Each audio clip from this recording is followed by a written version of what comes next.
In 1588, the Spanish Armada, a fleet called Invincible, was defeated in what has to be one of the greatest upsets in all of military history.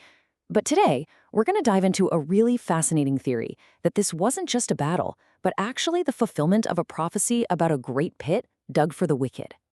So let's start with the prophecy itself. It comes from the Book of Mormon, 1 Nephi, chapter 14 to be exact. It paints this incredibly powerful picture of a great pit that's been dug by, as it calls it, the great and abominable church. And it foretells that the very people who dig this pit will be the ones to fall into it, leading to their own complete destruction. It's a pretty dramatic image, right? And that, of course, brings us to the big questions for our analysis today. If we're looking at this prophecy through a historical lens, who exactly are these pit diggers, and what event in history could possibly represent them falling into their own trap? So let's unpack how the source material we're examining interprets this. According to this interpretation, the prophecy isn't just a standalone warning. It's directly tied to a future event, a great and marvelous work, which is understood to be the restoration of the original Christian gospel. So, from this perspective, the downfall of these pit diggers wasn't just their comeuppance. It was a necessary step to clear the path for this restoration. So, let's start identifying the key players in this drama. Okay, so this slide lays it out pretty clearly. The pit diggers are identified as the Spanish Empire. The whole operation was executed by the King of Spain, Philip II, and bankrolled by the Pope himself. And their plan? It was pretty straightforward. Crush the growing Protestant movement in England, and, crucially, expand the brutal reach of the Spanish Inquisition onto English soil. So if Spain was digging the pit, what was their shovel? Well, it was a massive one, the so-called Invincible Armada. To really get the significance of its defeat, you first have to appreciate the mind-boggling scale of this invasion force. You have to remember, in 1588, Spain was the global superpower, period. Its empire stretched across the globe, and it was funded by a seemingly endless river of gold and silver flowing from the Americas. So, from a purely practical standpoint, their plan to invade and conquer Little England didn't just seem possible. To most of the world, it looked absolutely inevitable. And this was the instrument of that power. A fleet of 130 ships. It was the largest, most powerful naval force that had ever been assembled in history up to that point. This armada was the ultimate symbol of Spain's incredible wealth and its military might. But this mission was about so much more than just military conquest. Just look at what these ships were reportedly carrying. You had Jesuit inquisitors and this terrifying collection of torture instruments. The goal here was to literally transport the Spanish Inquisition to England, along with all of its horrific methods.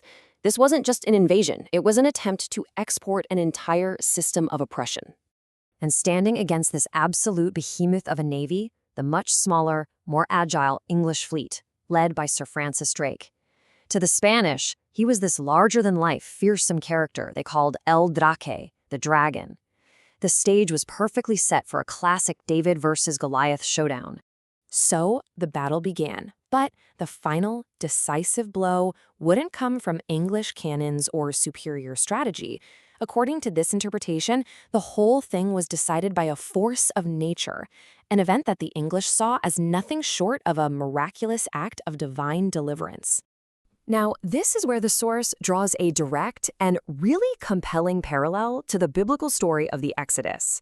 This quote from chapter 15 describes how God used a mighty wind to wipe out Pharaoh's army as they chased the Israelites.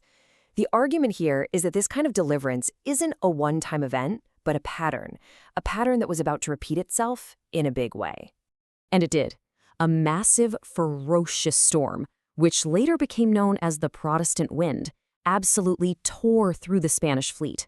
Dozens of their ships were just smashed to pieces against the rocky coasts of Scotland and Ireland. For the English, this was seen as undeniable proof of divine intervention, a truly stupendous miracle. The consequences for the aggressors were, catastrophic. The Spanish Empire lost its naval supremacy and began a long, slow decline. And here's a crazy twist. When Pope Sixtus refused to pay for the botched invasion, he was allegedly poisoned just 2 years later on the orders of King Philip. So both the empire that carried out the plan and the Pope who paid for it became victims of their own scheme. They had, quite literally, fallen into the very pit they had dug for others. So, with the collapse of Spanish sea power, you suddenly have this huge power vacuum on the world stage. And into that void stepped the unlikely winner, England. This single event set the stage for an entirely new global order. Take a look at this famous Armada portrait of Queen Elizabeth I, which was painted right after the victory. Now pay close attention to her right hand. See how it's resting on a globe? And her fingers are placed specifically over North America. This was no accident. It was a bold public declaration of England's brand new global ambitions. You see, the defeat of the Armada was a massive turning point in world history. It flung the doors wide open for English colonization of North America, which led to the rise of the British Empire. And within the framework of this prophecy, this shift in power was absolutely essential. It created the perfect geopolitical environment, one rooted in Protestantism and centered in the English-speaking world, that would, down the line, be crucial for the restoration of Israel and set the stage for that great and marvelous work we talked about earlier. Okay, so now let's zoom out even further.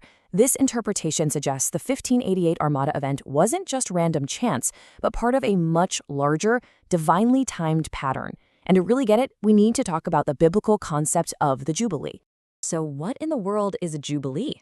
Well, as it's described in the book of Leviticus, it's a 50-year cycle. Basically, after 7 cycles of 7 years, so 49 years, the 50th year was declared a special year of release. Slaves were freed, debts were canceled, and land was returned to its original family. It was this divinely ordered reset button for society.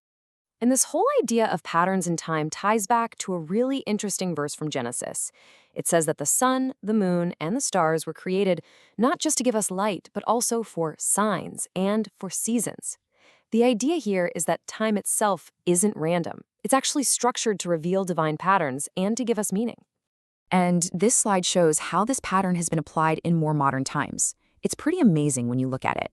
Check out this timeline of key events in the history of modern Israel. Each one is spaced exactly 50 years apart. You've got the Balfour Declaration in 1917. 50 years later, 1967, Jerusalem is captured in the Six-Day War. Then, 50 years after that, in 2017, Jerusalem is recognized as the capital by the U.S. This repeating 50-year Jubilee cycle is presented as powerful evidence of a divine hand shaping history. And all of this brings us to one final, really provocative question. If the defeat of the Armada was a divinely timed event that completely reshaped the world, and if these 50-year Jubilee cycles seem to keep marking huge moments in history, well, it forces us to ask, what larger patterns might be unfolding right now, in our own time, and what great shifts could be just over the horizon? It's a fascinating way to look at not just the past, but also our present.